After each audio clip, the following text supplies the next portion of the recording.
Janakayana Chakshur Unmilitam Yena Tasmai Shri Guruve Namaha.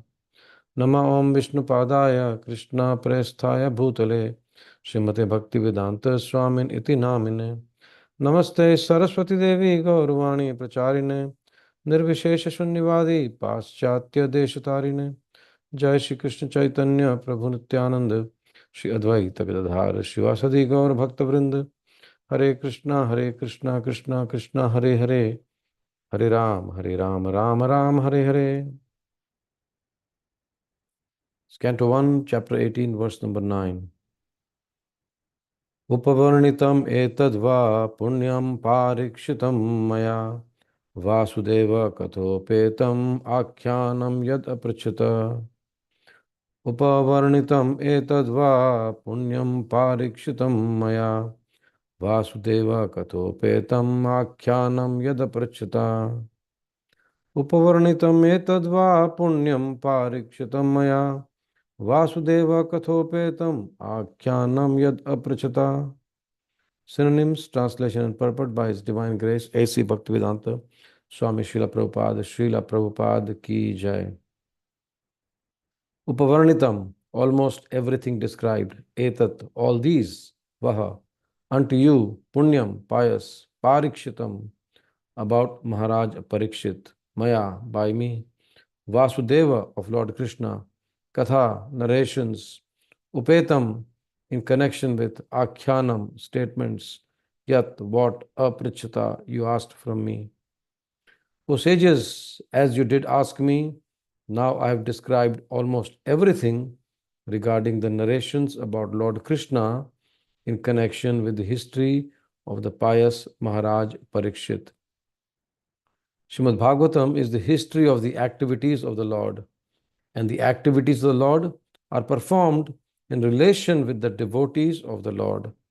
Therefore, the history of the devotees is not different from the history of Lord Krishna's activities. The devotee of the Lord regards both the activities of the Lord and those of his pure devotees on an equal level, for they are all transcendental. Srila Prabhupada's purports ki jai, Bhaktivedanta purports ki jai. Narayanam namaskritya naram chaiva narotamam devim saraswatim vyasam tato jayam udirayet nashtaprayeshu bhadreshu nityam bhagavata sevaya bhagavati uttama shloke bhaktir bhavati naishtiki. So translation again, O sages, as you did ask me, now I have described almost everything regarding the narrations about Lord Krishna in connection with the history of pious Mahārāja Parīkṣit. And this purport is a very short purport, but it gives a profound statement about Gaudiya Vaishnava philosophy. And as Krishna says in the 9th canto, that I am seated in the heart of the devotees, and the devotees are in my heart. They don't know anything except me, and I don't know anything except them. So the beautiful Prabhupada starts, the purport is Srimad Bhāgavatam is the history of the activities of the Lord. Now here we can see that Sutta Goswami is telling the sages that yes, I've described almost everything. He's still going to speak a little bit about Mahārāja Parīkṣit, because he's still going to speak about how Mahārāja Parīkṣit is going to be cursed by the Brāhmaṇa boy, and then he renounces his kingdom, his family, his paraphernalia, and goes to the bank of Ganga, and all the sages are assembled there. Now, interestingly, we are so fortunate that we are hearing from the mouth of Sukadeva Goswami. Now, please understand that Sukadeva Goswami comes to a place where all the sages have assembled. Now, the sages also knew that this is going to happen, and they will be fortunate to hear from the mouth of Sukadeva Goswami. So there are three types of sages as described. One is, of course, the sages which are like Narada and Vyas and them. Then there are the Raja Rishis, all the kings who came who were like the Rishis. In those days, all the kings were like Rishis, so they're called Raja Rishis. And the third is the disciples of all the Rishis. The Rishis came with the disciples. Now, we can also understand in the situation that the personalities like Narad Muni and Vyasdev, they have come with their disciples. There's so many other sadhus are there with disciples. And they are keeping their ego on the side because their disciples think that, my spiritual master is the best, he knows everything. But they are going to keep their ego on the side and hear from someone like Sukadeva Goswami. So they've all assembled, and Sukadeva Goswami comes.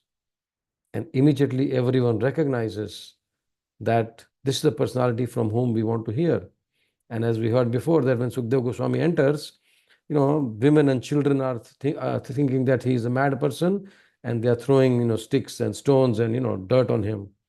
Sukadeva Goswami is not disturbed at all. He comes, Parīkṣit Mahārāja welcomes him, he gives him the asan, and Sukadeva Goswami starts speaking.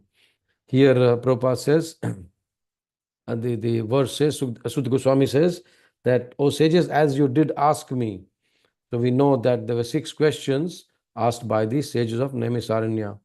And, of course, these questions, Satyaraj Prabhu in one of his articles, he describes very nicely that these questions themselves are very wonderful questions because they cover the entire philosophy of Srimad Bhagavatam.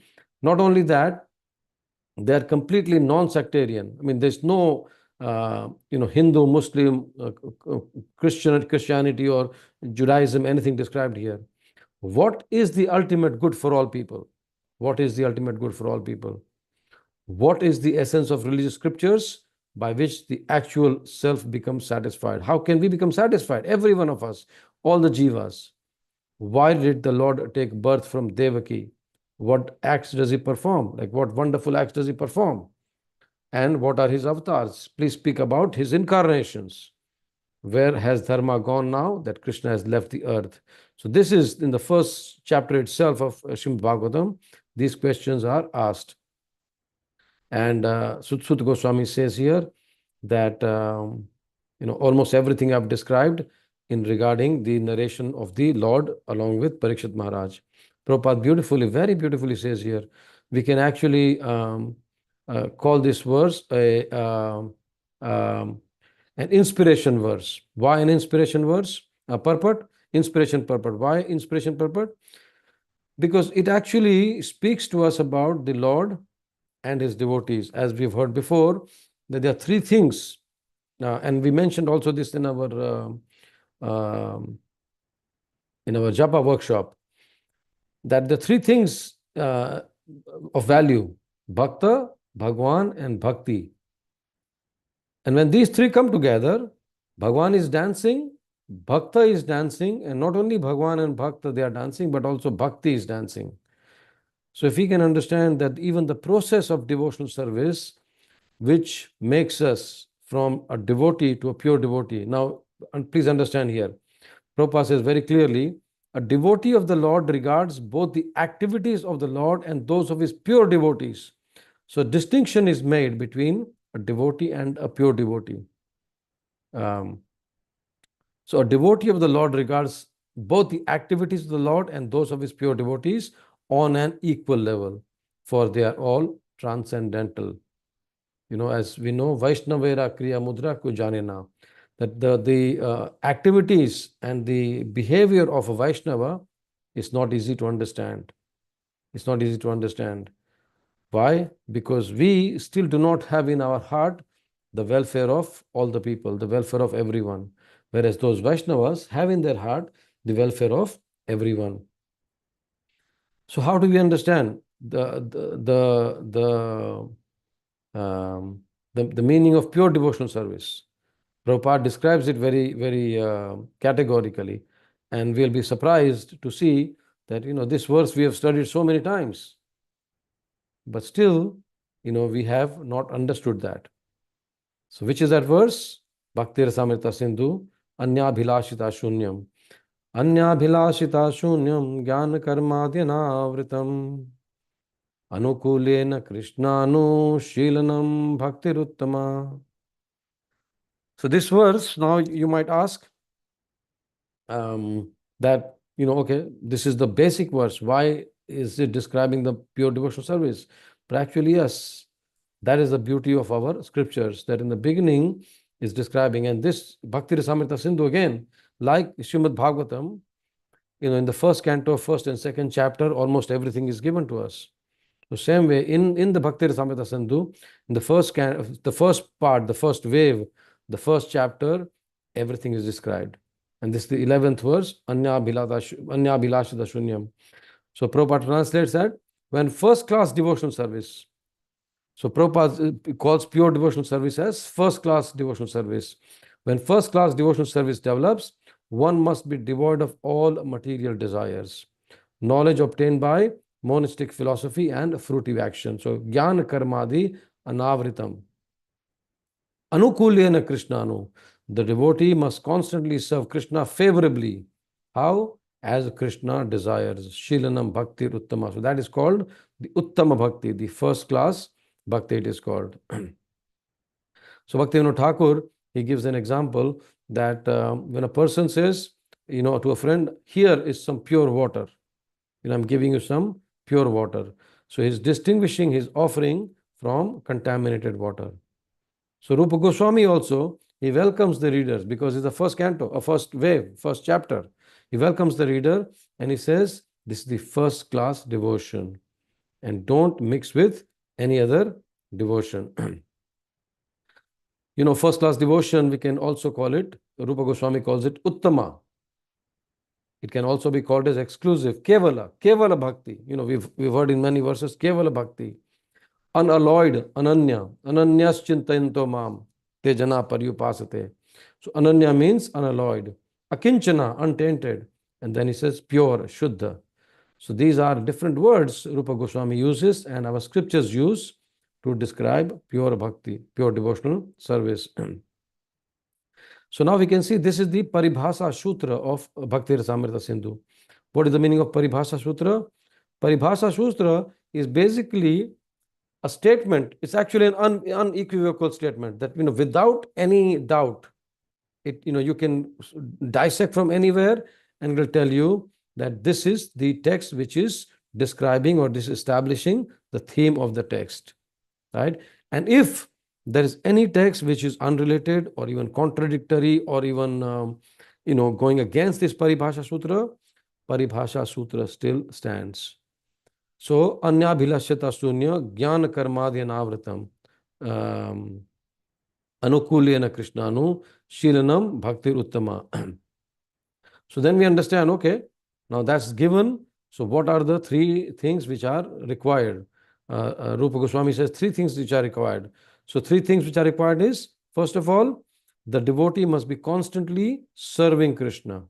Yeah. So the first thing is we must be constantly serving Krishna. Second thing is Anya Bhilashita Shunyam. It should be clearly only for pure devotional service. No Anya Bhilasha. No karma, no jnana, nothing.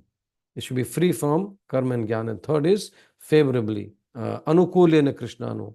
So these are the three main ingredients. Now we can analyze our life. We of course, first of all, I am, at least in my case, I'm not serving Krishna constantly. So I'm not serving Krishna constantly. So still the journey is progressing. The journey is going on here.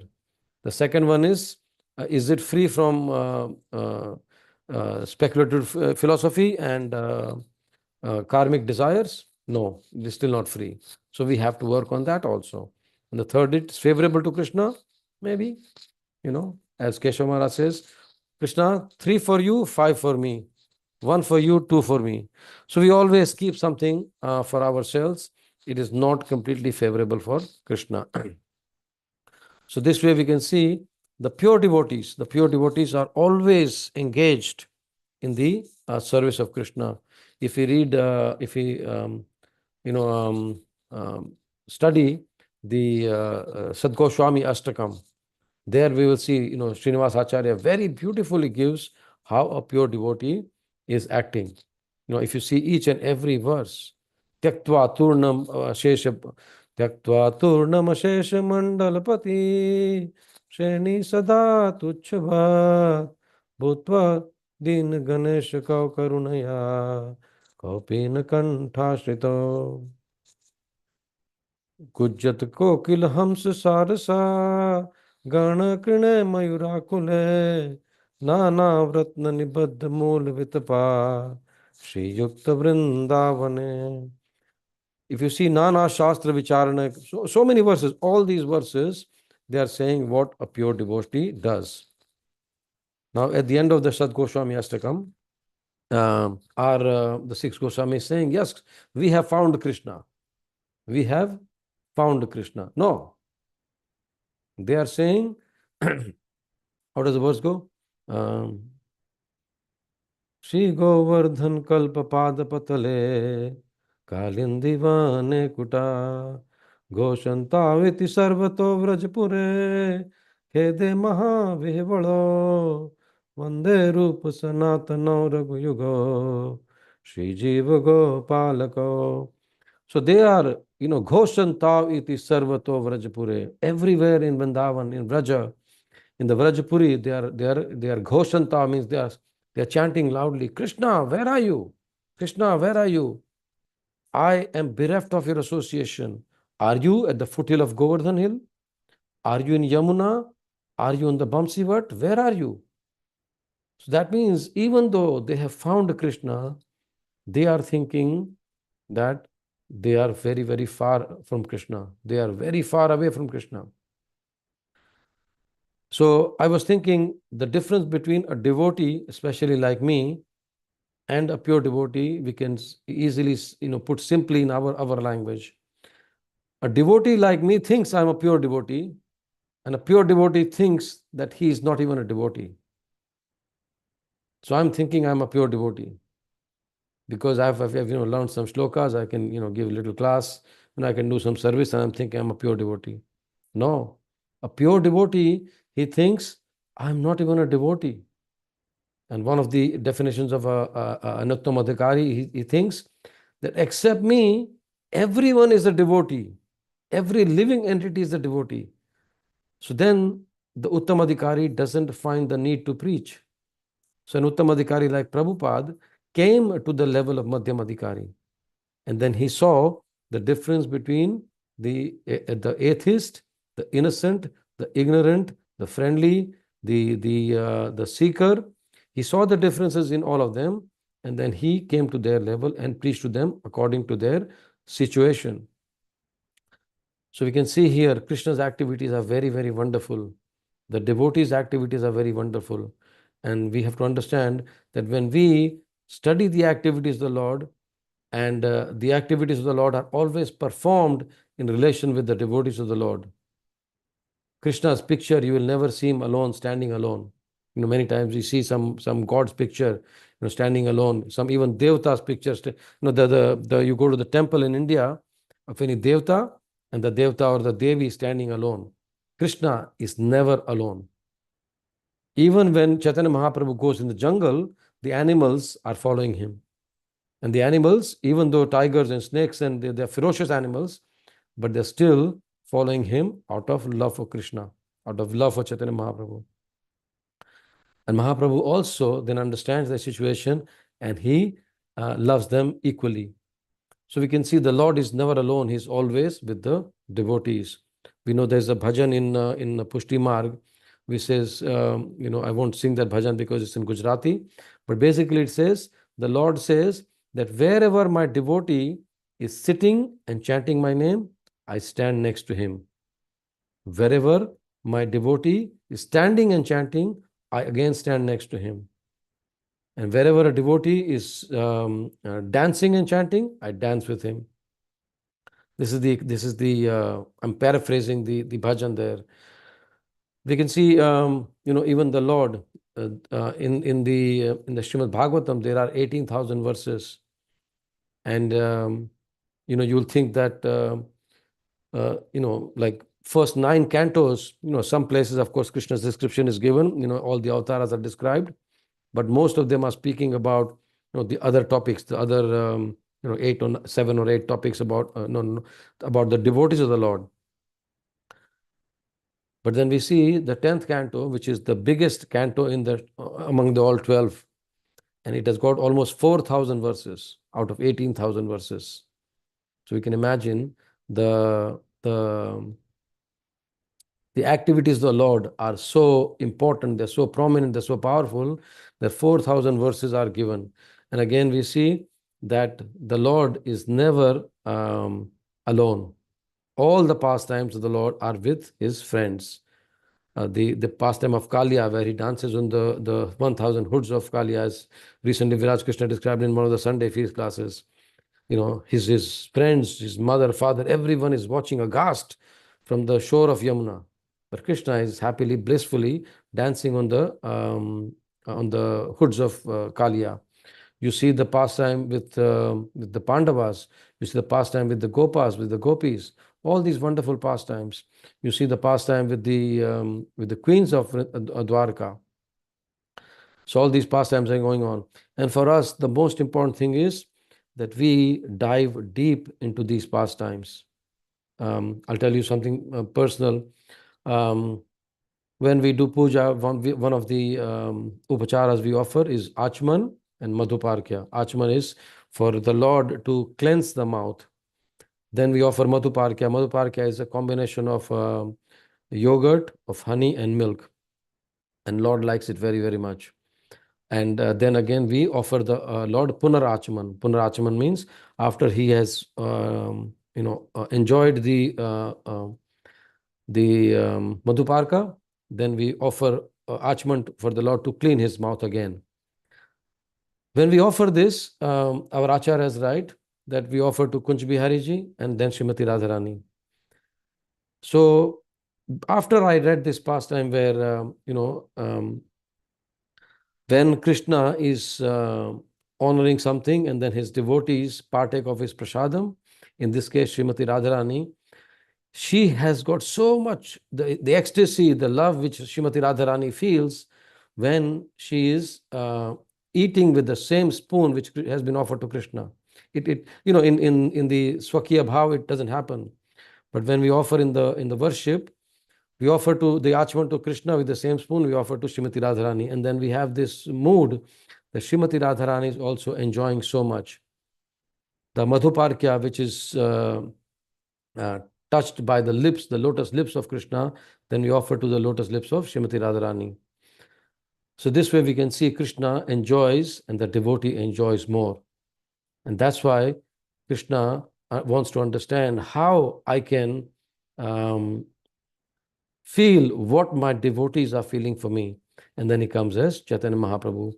And that's completely another story.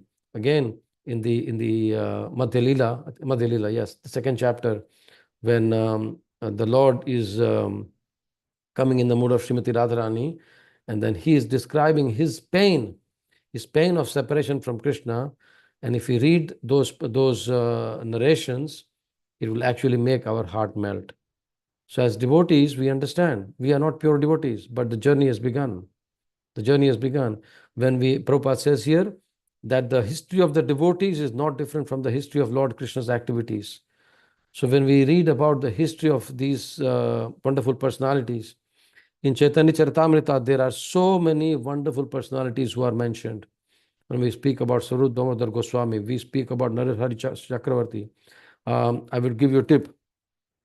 Just before Gaur Purnima comes next year, maybe for a couple of months, you can go on the site of His Grace Chaturatma Prabhu. Chaturatma Prabhu, his YouTube video. And when he is the person who has described, he speaks about all the Vaishnava devotees of the Lord. And if you go on his YouTube channel, you'll see one after the other, all the wonderful Vaishnavas are described in great detail. Their lives are described in great detail. So Prabhupada says the history of the devotees is not different from the history of Lord Krishna's activities. And then for us, a devotee of the Lord regards both the activities of the Lord and those of his pure devotees on an equal level, for they are all transcendental. So these pure devotees are always engaged in the service of Krishna. They're always in pure devotional service. They don't think of any. There's no speculation. They know the art and science of pure devotional service. There's no karmic activities. Everything, whatever activities they do, they are pure devotional service. And then it is very much in favor of Krishna. And as we know from the pastime of Rupa Goswami and Sanatana Goswami, even when there's a tinge of, even that's done unintentionally, when we know that, which was on the appearance day of Sanatana Goswami, was it Rupa Goswami or Sanatana Goswami? When he wanted to offer some sweet rice to Krishna, and then Srimati Radharani came and as a cowherd girl, and she said that, I'm just a cowherd girl. I've come to, I have some extra milk. I have made some sweet rice and I want to offer it to you. And then Sanatana Goswami offers it to Krishna, and then he honors the prasadam. And then when the Rupa Goswami hears about that, even though Sanatana Goswami is the elder brother, but as we know, in Siddhanta-wise, Rupa Goswami is senior to Sanatana Goswami, even though Rupa Goswami never thought himself as senior.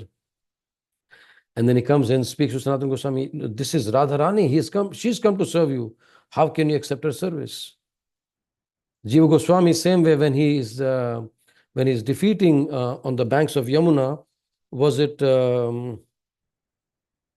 Vallabhacharya or was it some other Pandit? Jiva Goswami, when he defeated Rupa Goswami, actually banished him for 1 year. He said, I don't want to see your face. He was a Vaishnava. How can you defeat a Vaishnava? Even though that Vaishnava was not as pure as Jiva and Sanatana and Rupa. So these are the instances where we can see that the devotees, the pure devotees, they see others as pure devotees. And even for an unintentional mistake, even for an offense which was created unintentionally, they do not tolerate that. So this is the quality of a pure devotee. Now in our case, what we do is that we see the faults of others, but if we have any fault, we don't see that. And if someone else points that out to us also, our false ego, especially in my case, the false ego just flares up, and we just get upset. But here we can understand that by these narrations, we can understand that the history of pure devotees and the history of the Lord are on an equal level, for they are all transcendental. I don't want to go on the next verse because it's a very beautiful verse, and it will spoil the fun of the devotee who is going to speak, glorify and study tomorrow. It's 6:58, couple of minutes left. Any questions or comments?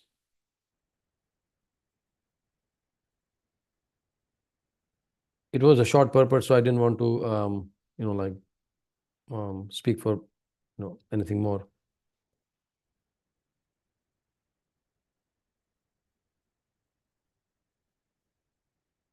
Okay, so thank you very much. Granthraj Srimad Bhagavatam ki jai, Srila Prabhupada ki jai.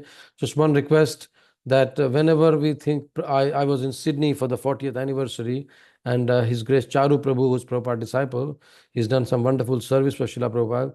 He was giving a class, and he started like this, that if and when, if and when is, of course, very relative term. If we get proud, when we get proud of doing our service, that I've done this and this service so much, we should immediately compare ourselves with Srila Prabhupada. And then that will put us in our proper place. He said, when a devotee compares himself with a pure devotee in any respect, you will understand that we are nowhere, close to anything pure, at least in my case. So when we are feeling any proud, we should compare ourselves with Srila Prabhupada in any field, and then we'll understand that, yes, I have a long way to go. Thank you very much. Hare Krishna. Have a wonderful devotional day. Krishna willing, we'll see you at 6:30 tomorrow to study and glorify Srimad Bhagavatam again. Hare Krishna, Krishna Krishna, Hare Hare, Hare Ram, Ram Ram, Hare Hare. Thank you very much. Hare Krishna. Hare Krishna. Thank you, Prabhu. Hare Krishna. Thank you, Hare Krishna. Hare Krishna. Thank you for the class, Prabhuji. Hare Krishna. Thank you, Prabhuji. Thank you, Prabhuji. Hare Krishna.